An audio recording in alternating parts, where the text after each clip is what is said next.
Starting a business looks exciting. Behind the scenes, it's full of uncertainty, mistakes, and hard decisions. I'm Priti Ruparel.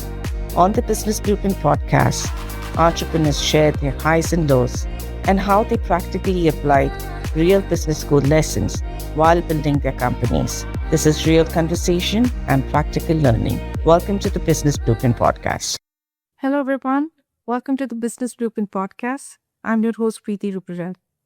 Now, this podcast is about having that honest and real conversation with founders and entrepreneurs and to understand how they have practically applied the business lessons to build and grow their business.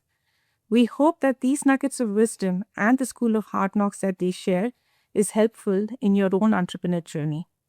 Now, before we dive into today's episode, I wanted to share a personal reflection. When I started my running journey 13 years ago, I was not an athlete. I had no background in running or any special training whatsoever. In fact, I was not even sure that I will become a runner. But when I made that decision to take that first step to pursue running, I ensured to learn, to train consistently, and adapt myself. Over time, I was able to participate in multiple races, including a full marathon and many half marathons. And this also taught me an important lesson, that we don't really need to belong to a particular background to pursue something meaningful. What matters is your willingness to learn, adapt, and keep moving forward. And that's exactly the business lesson we are going to explore today. Learning agility, how founders enter unfamiliar industries and adapt fast. Now, many entrepreneurs enter industries where they have little or no prior experience.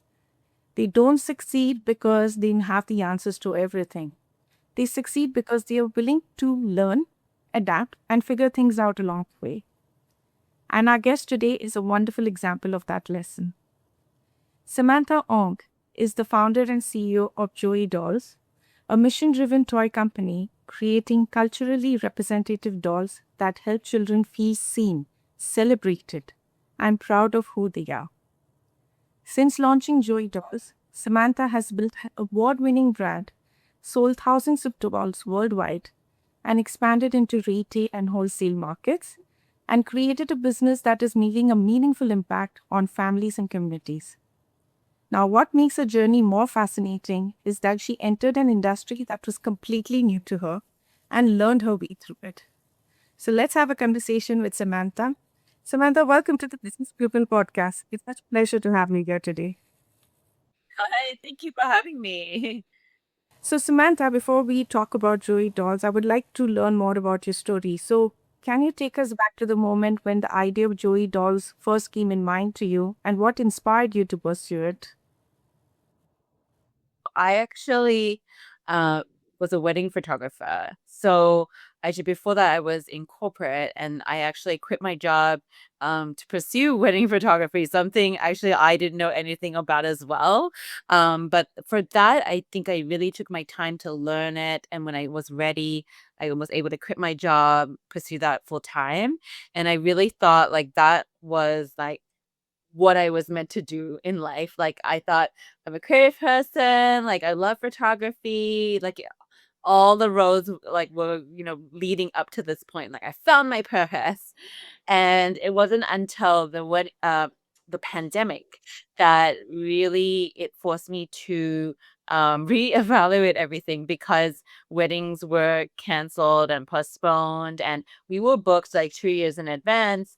So because we were under lockdown for so long, and especially because there was so much uncertainty around events, for 2 years we really lost like most of our income.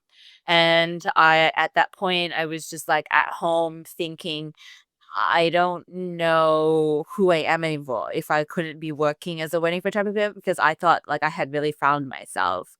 And so it was really sitting at home, really just reevaluating everything. And my daughter was around 1 years old at the time.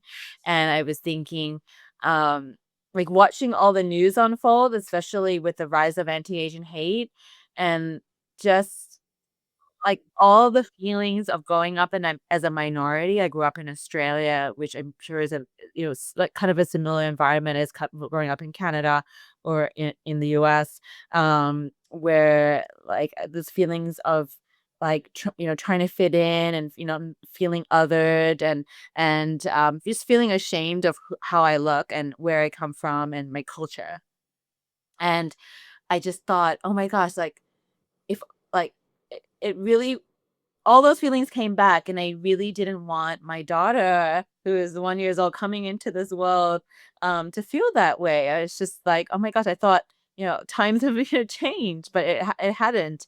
And so, we were all stuck at home, um, all in our homes, and I really wanted her to have some friends. And I was looking for some dolls, and I was struck by how little representation there was out there even to that day. Like the representation out there that was available was very vague or broad and generic. And I really wanted her to look at her toys and feel proud of who she is. And I think for children, that's really where they really start to understand the world is through play, and the world around them. So I really wanted her to see herself, her culture, reflected in her play.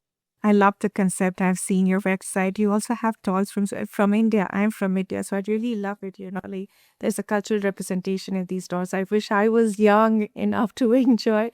Maybe I would definitely have it part of my collection for sure. So, in regards when you started Joey Dolls, what were some of the things you knew absolutely nothing about? I didn't know anything about it all. I mean, I knew I had started a business, but it was a service-based business. To go into manufacturing a product and marketing a product was definitely very new. And because like, I had bootstrapped my entire, wedding photography, which is, like, I feel like a lot easier because it's service-based. I didn't really have upfront costs. Like, yes, I had, lenses and photography equipment, but not on the level of producing, like, tens of thousands of dollars in one go, and then R&D and, like, that whole like, it was just a very different, business operation. So, I had no idea what I was doing. So, initially, like, I would borrow books from the library and just even learn about, like I knew at that point I really wanted to make plush dolls because I felt like, especially for younger children, it just seemed more appropriate, and then we could like, I wanted children to connect to the dolls at an earlier age, and I felt like plush just seemed much more comforting for children at a younger age than plastic dolls, which is usually marketed for like at least 3 and up or even older. So that's where I was looking at like, how to sew, like how to make the dolls, looking even on YouTube, like watching how people made them. And initially I really wanted to make them locally. But yeah, I didn't know anything, and then I couldn't believe how hard it was to find just simple materials like skin tones. Like, I really wanted to have a broad set of skin tones, and it was just so hard to find that, because I really did wanna make many different cultures, like, from the get-go, because I really wanted to dispel, like, the monolithic narratives around the Asian community and the Asian diaspora that like we all are very different, and the like in each individual culture is so important to celebrate individually. So like even from learning the different cultures or the manufacturing, like how to even like funded, and it was just so much to learn. So that's why it did take me a while to like actually launch and find the right manufacturing partner eventually. It took me like three different manufacturing partners to to find the right partner for us. So yes, that was just a completely different ball game than what I was used to in building my wedding photography business. Like it's the saying, right? Journey for 1,000 miles begins with a single step. Like you took such an important step, and of course, there were so many learning curves also involved. And what I really appreciate about Joy Dolls that the intricate details for every dolls from the different countries, like you said, even the skin tones, like you really that attention to detail is very impressive, Samantha. Now, when we talk about the learning curve, like which was the steepest learning curve for you in the early days? Mm. Yeah, I think because I've never worked with like anything to do with manufacturing or production R&D. Prototype. The whole process was brand new. So I had to really learn and understand, and also because I wanted it to go fast, but then not knowing it. So sometimes I would skip a bunch of steps and then go, oh my gosh, I shouldn't have skipped all those steps. I had to go back and then restart the process, and didn't want to, but then I knew I had to. So it's just like, there's like this tension of like, how fast do we want to go, but then not want to skip all the steps that are important. And then like, especially when it comes to like children's safety, and like that was really important. Like how to also think about it from like a mass scale as well. Like what actually made sense. Like at the very, very beginning, we wanted to be, oh gosh, we really want it to be more customizable. We wanted it to have a lot more differences. Like we wanted each culture to have different skin tones and be able to pick the skin tones. And then I realized like I had to really cut like a lot of my wants, and like say, okay, I may be able to pursue this in the future once we get going. So I kind of had to like distill down all the things that I wanted. Like I wanted recycled materials, for example, and then realizing actually we couldn't do recycled materials because it wasn't allowed in the toy industry at that time. So just like even simple things like that, like I think as a founder with like big goals and dreams, but then also not realizing the limitations in the industry and also the costs involved. So just that was really just so much. But definitely think it was much related to the manufacturing side for me. Manufacturing side, yeah. And especially in a traditionally dominant toy industry, there are many nuances involved in manufacturing. As you said, that you did trial and error with three different manufacturers that you tried out. But, as you were learning about the toying industry, what kind of resources helped you to understand better? Were there any mentors or podcasts or books or communities that helped you to understand this specific industry? Yeah, so at the very beginning, I came across Aja Wade's Toy Coach podcast, and I listened to that, and eventually ended up signing up to her course. Um, and that was really good to get started on manufacturing. For business side, I think for a long time I was doing it myself. Like just really learning on my own what I could find on online. I think last year I had the blessing of really learning about white space here in Toronto. I actually didn't know anything about white space until I actually was um, the beneficiary of.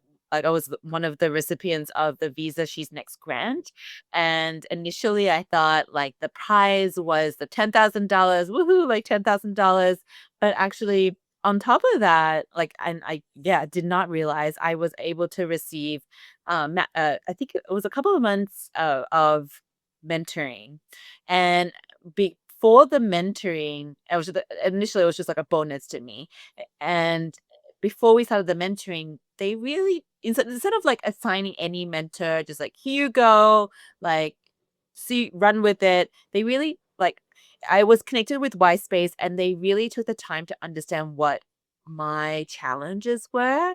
And I was initially really surprised. I was like, and really appreciative of that. They really took the time to listen and understand and assign me a mentor that was suited to conquering my challenges. And for us, it really was the operation side because we had grown so fast. And then trying to make it more efficient on that side because it was still very founder there was a lot going through me, like so I was still having a lot of the weight on me, but that was really good because I was able to connect with them, and then they actually recommended me to apply for a program that was running concurrently, and I did, and I pushed myself to do that, and I'm so glad that I went through that LLSN program as well at the same time, even though it's so challenging because it really pushed me to like look at my business from, four different angles, look at it with four other different mentors. And I was able to really take a step back from a different lens, one with like who has has gone through it. And I really realized that I think that, as a new person in the industry, like I can't know it all, and I also don't know what I don't know. And so being able to, get the advice from them, and see things in a different lens that I wasn't aware of was like so beneficial. And I think that was like it helped my business grow so much that last year we grew like 2.5 times. And I don't think it would have been uh, would have been possible without doing all of that. That's true. You had the right bridge builder, the Ella team helped you to also connect with the right mentors. I'm sure, like understanding which challenges you had and matchmaking you with the right mentors, having that expertise. That's fabulous. Having what, 3 or 4 mentors. That's really impressive, Samantha. And we need those kind of bridge builders. We get the push from them as well. But I'm sure there have been times, like I said, I'm a runner. I'm a full marathon runner. There have been times I would question myself, why am I running so much? Did you go through those moments that, what have I gotten myself into? If so, what happened and how did you push through it? Yeah, all the time. Like, I think anyone in business will tell you that there's always the ups and downs. Like it's a roller coaster of emotions, and it can happen even in a single day. Um, the highs are really high and the lows can be really low. And they can come out of nowhere. Um, so many times when we have those lows, you do question, like, am I the right person for this? Maybe I should give up. Like, maybe this isn't worth it. Why am I doing it? All those questions, like it happens all the time.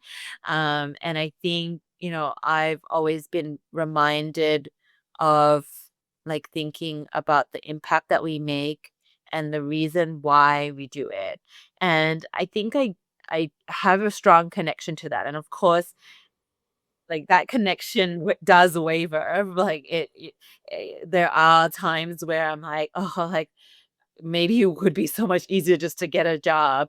But I think it really is important to connect to that why, and especially because do receive all the time, like, the, messages from people telling me about the impact that we make in their families. I just know that, we've made it this far, and we've had this much traction, like, we can't give up now. That is true. You have made it this far, and you're making a difference for the community, Samantha. So, um, and I'm sure in every aspect of the business there are some important decisions there that you have to make. And when you know that you don't feel like an expert because it's a new industry for you, so how did you make those important decisions? Yeah, it's really difficult. I Yeah, don't say I'm an expert. I think now, like, knowing I have the support, like, knowing I have the network, even if I don't know who to turn to for certain questions, I think at the very beginning, I felt like I had to do it on my own, and when I made the decisions, it felt very heavy because it was all on myself. But now knowing I have, like, the support of, say, wise space, or even if I don't know who to turn to, like, they could connect me to somebody, and I know that they'll do their best to, assist in the right way. So I think, those networks and being able to find the right person and, reach out to weigh sort of decisions and get advice is, uh yeah, it's definitely very helpful because I always thought I had to do it on my own, figure it out, make the mistakes. But I think learning from the advice for people who have been doing it for so many years already is and getting more like opinions is much much more helpful. Yeah. And it's a very helpful ecosystem. I mean, it's been 10 years now. I have been in Canada and I really appreciated like how even I have come across mentors who are there to support you, refer you. And the network is always supportive as long as you stay in touch with them. So I'm glad that you had a strong network to continue supporting you. And you also built your confidence as well with them as you continue to learn and grow your business. But was there a moment where something did not go according to plan? And what did you learn from it? Yeah, I think like one example really comes to mind is last year. We so last year was actually just a rough year in general because it first started off with the US tariffs and we sell into the US. Um, a significant portion of sales, like 85% of our sales comes from the US. And so and we ship everything. Did ship everything from Canada. So when the tariffs were going to come into effect, we didn't have a lot of time and I didn't know what I was going to do. And at the time, I also didn't know who to turn to ask for all this advice. But it I felt like there was no way that we could survive beyond when it finally came into place, and I thought we were done. So that was like the first thing, and then secondly, then going on to Dragon's Den because I really pushed myself to go onto Dragon's Den so that I could get the exposure I needed to build my Canadian base because of that. And then because I knew we had filmed Dragon's Den and I knew Christmas was coming up and we always, always, always have like stock issues during Christmas. We always sell out during Christmas. And then I always like, oh, like we need to get a handle on our stock so that we can meet the demand. But so we ended up putting a really big order and we ended up paying for all of it ourselves. Like we didn't get any funding, we don't have any other investors or anything like that. So it was all our money. We paid upfront $50,000, and then it was supposed to be worth like over $200,000 in retail value, and that was supposed to come in for Christmas. And we just had so much going on with the terrace, figuring out a warehouse, Dragon's Den. Like it's just there was a lot going on, and for whatever reason, we didn't have like insurance on that shipment.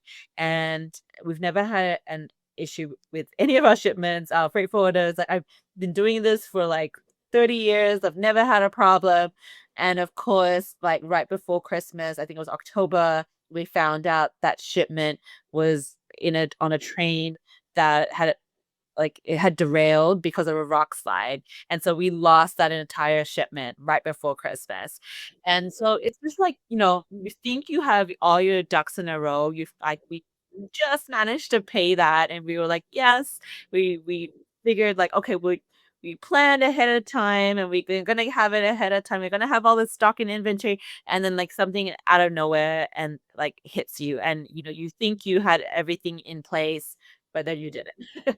So, those kinds of things is just like comes out of nowhere and yeah, I what I learned from it is that I think that I used to think like business resilience was about staying strong and having like just making sure that nothing bad happened to us. And I think the reality is that no matter how much you plan or how strong you can be, stuff is gonna happen. And I think in those scenarios, it's just like how fast you can pick yourself up after that and keep going and remain adaptable. And I think that's real business resilience is like how you move forward from like those situations.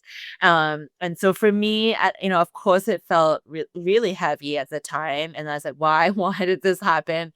But I think like coming back to the why, and it just made me realize, you know, we still need to keep moving forward despite all of that, and how we learn from it. And then that I think that's just like how we end up, how we keep going.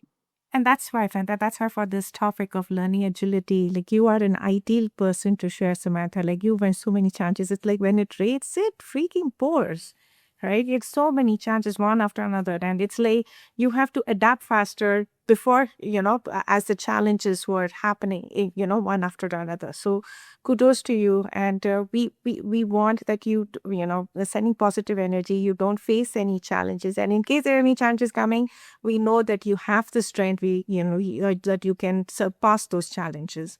So as Joey Dolls has grown, has your approach to learning also changed? And what are you learning today that you weren't focused for in the early years? Yeah, I think at the very beginning, I was very focused on how much we could do and how fast we can do it. But of course, I was wanting to do it right, and that hasn't changed to till today. Of course, we wanted to do things the right way in terms of according to our values and according to like making sure everything was accurate. You may always made sure like we check like we consulted people in terms of our product and like especially with cultural accuracy and getting feedback. That part has always remained the same.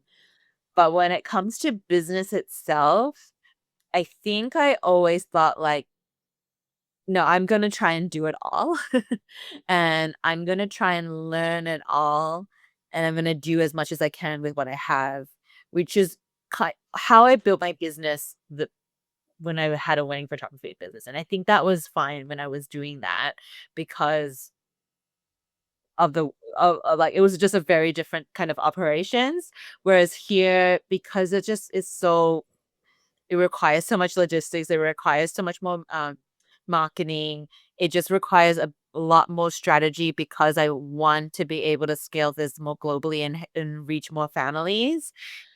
I and I think that I really have to take a step back and really look at what our strategy is because then we could just I often feel like even now that we kind of are just doing things because we're just doing it, but not really having like a proper strategy. And so I think I really learned that I coming in to meet those different mentors in the Y Space LSN program and really looking at the different aspects and really realizing that all of it is so interconnected so, being able to look at our processes, our look at our marketing strategy, and then it's just like, and it's not like you do it and then you don't look at it ever again, or you look at it and go, oh, this is what we're doing for the whole year. Like I think I now realize that like this is like just like something that you constantly are revising, and but also that it really does need like a proper foundation for everything to flow through.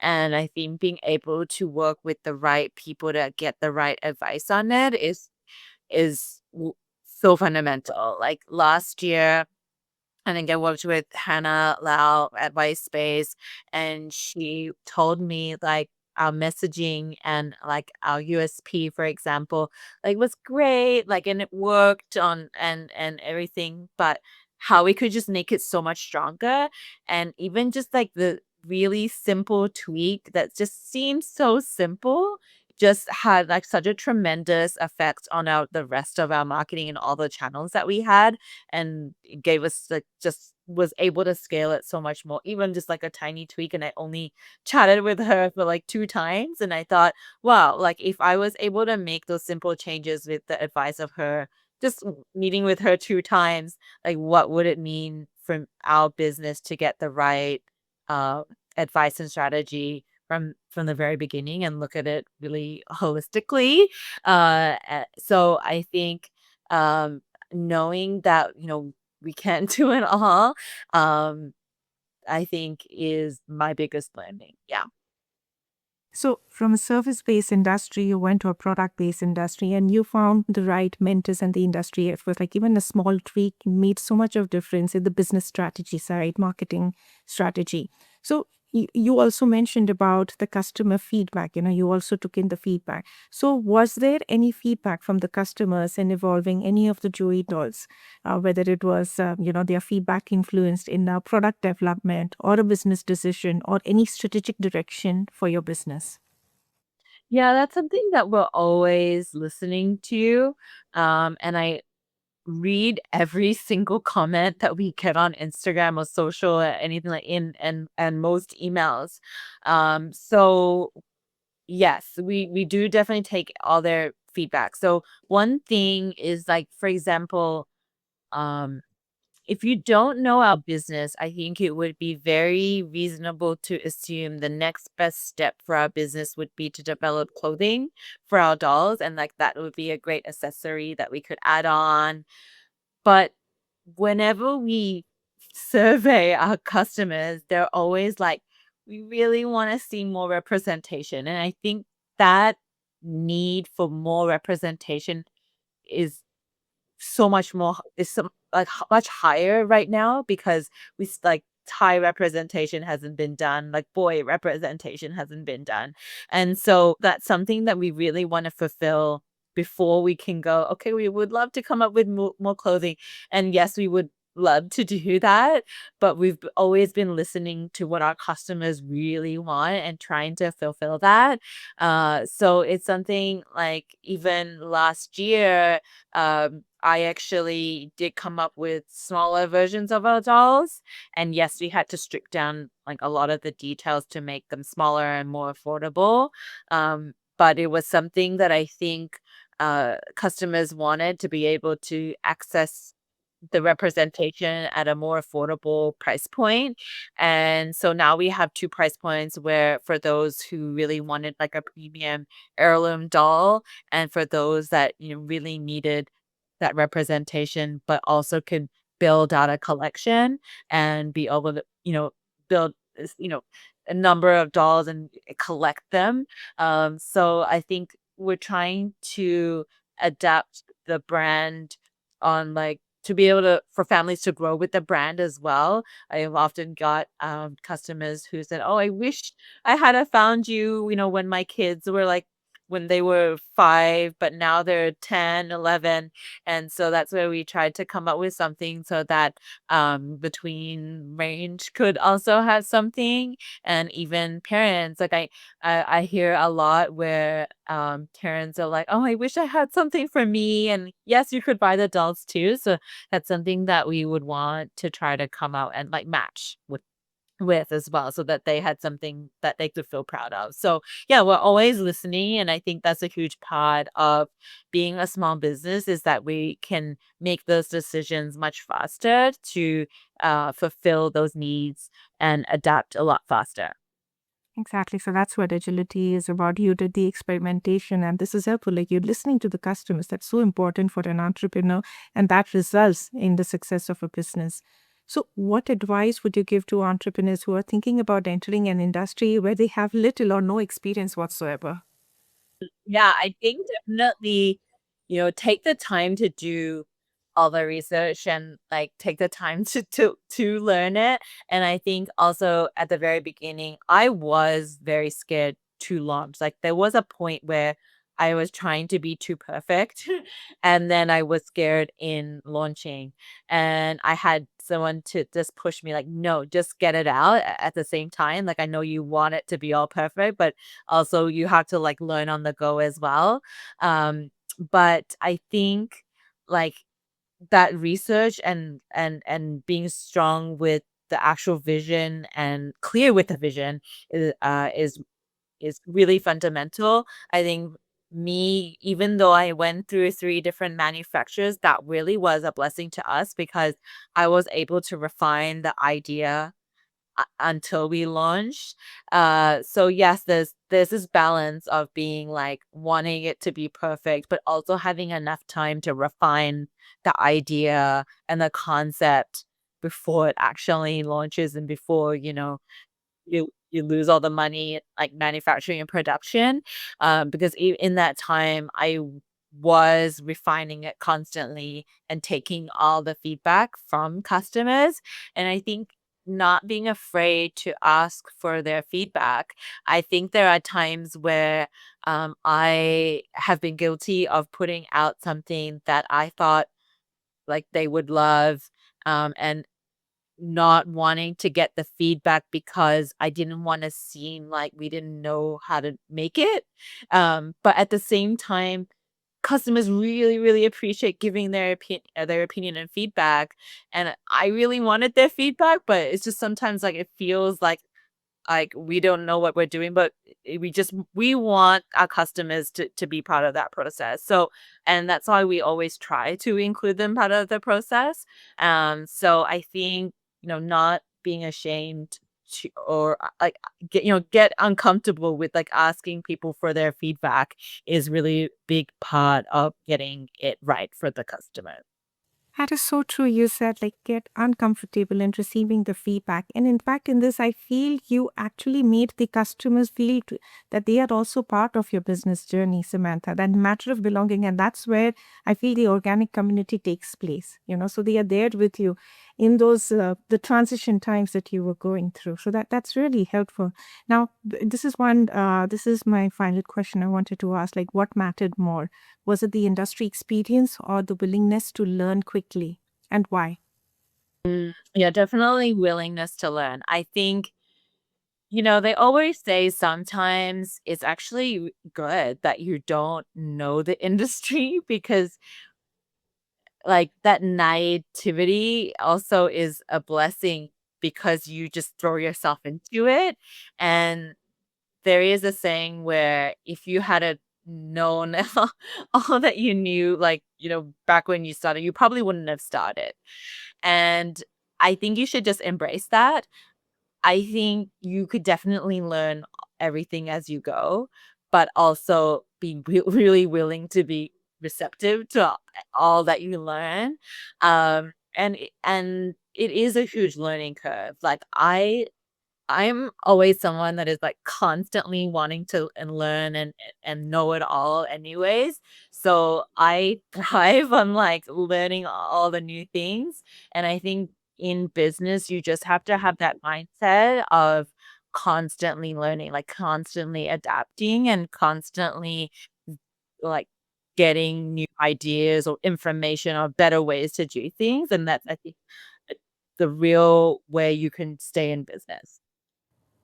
And that is so true, Samantha. Like, this is such an honest and real conversation that you shared with us. Like, what I can share, from this conversation, it's about entrepreneurship is not having all the answers from the beginning, when you are starting your journey.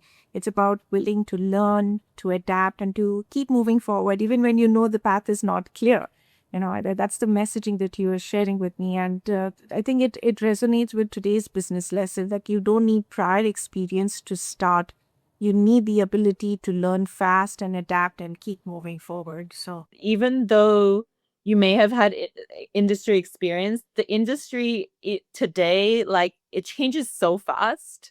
So I think even if you have been in an industry for some time, you need to constantly be adapting and learning because if you don't, you will be like obsolete in very quickly. Like today's markets change so fast that to stay in business, you need to be continually be learning. it's like that agility pace should be faster than the dynamism changes happening in the ecosystem, right?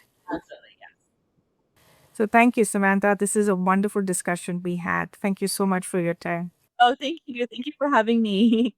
And to everyone listening to the Business Blueprint podcast, I hope and I'm sure that you found value in this episode. Samantha shared amazing, she shared about her experiences, the School of Hard Knocks, and so many nuggets of wisdom. So I hope you found it helpful. And if yes, please share it with the community, with your fellow entrepreneurs, and even to someone who is planning to start her or his entrepreneurial journey. And until then, I will see you soon in the next episode. But keep listening to the Business Blueprint podcast. The many episodes are there.